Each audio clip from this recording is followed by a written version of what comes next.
This is Kate Winters as a part of the Physics 1251 video generating assignments. I will be going over problem set number 7, the problem titled Bump in the Road. So this problem tells us that you're driving your car over a circular shaped bump in the road that has a radius of curvature of 65.6 meters. So I know right off the bat that the radius of the circle that I'm going to be working with is 65.6 meters. So I'm going to write that down since it's unknown, it's a given value. Additionally, I'm going to draw myself a little picture just so that I kind of understand what's going on. This is radius. Here's this is a car, just bear with me. And it's going over this hill with some velocity. The car is traveling at a constant speed of 17.6 meters per second. That's another given, so I'm going to go ahead and write that down. The first thing we're asked to do is to calculate the apparent weight of a 64.8 kilogram passenger as they pass over the top of the bump. So we know that the mass of the passenger, so I'm going to say MP, is 64.8 kilograms. So this problem asks us about the apparent weight of this passenger. And when you're dealing with apparent weight of an object that kind of goes over a bump, this is referring to the normal weight. It's the kind of response weight that's felt in response to the force of gravity. So in this case, we're going to sum the forces on the car, and the normal weight, the normal force that we get, we can use that to reflect the apparent weight of the passenger.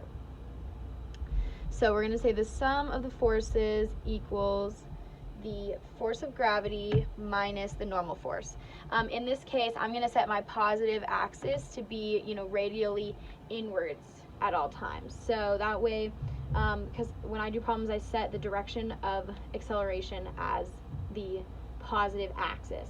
And since this is a centripetal acceleration problem, the acceleration is always moving inwards to the circle, so I'm going to set inwards to the circle as positive, meaning that the force of gravity is going to be positive, because if you draw a force body diagram, yes, of course, the force of gravity is going down and the normal force is going up, but the force of gravity is what keeps the car along the bump of the road, and this is the force that's going radially inwards. This is our positive direction. So in this case, the sum of the forces is going to be the force of gravity minus the normal force.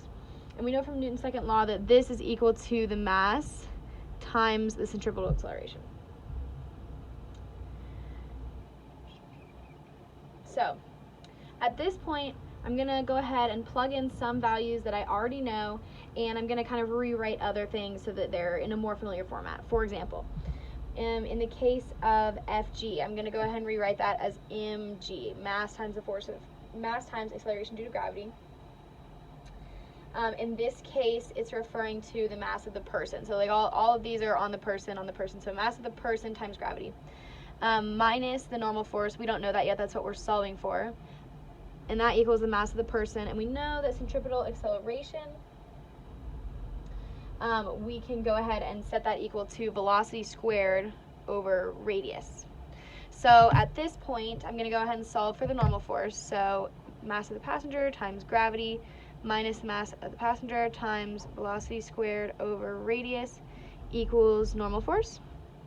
And, we can go ahead and plug in values to solve at this point. So we know the mass of the passenger to be 64.8. We know gravity to be 9.81. Mass of the passenger 64.8. The velocity is 17.6, and we square that over the radius of 65.6. And at this point, we can go ahead and chug those values, plug and chug into the calculator to come up with the value 329.7 newtons as the apparent weight of the passenger. Okay, for part 2 of this problem, we're asked to solve for the maximum speed that you can drive the car over the top of the bump without losing contact with the road.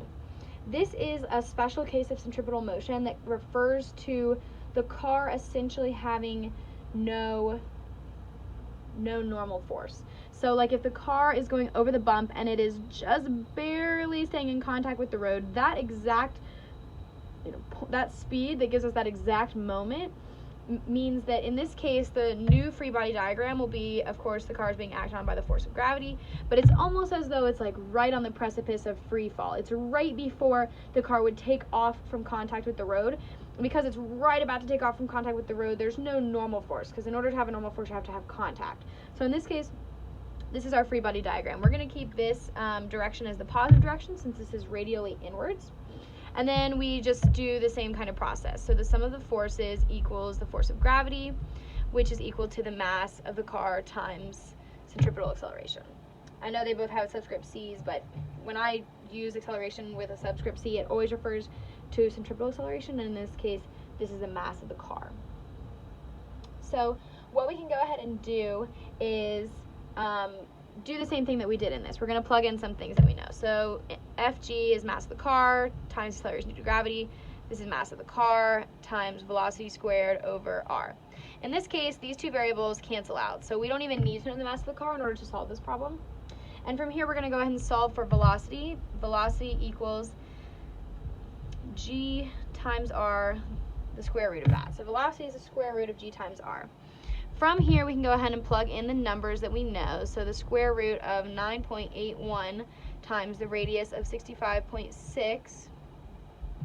And when we plug these into the calculator, we get a value of 25.4 meters per second for the maximum velocity that the car can go before it loses contact with the road.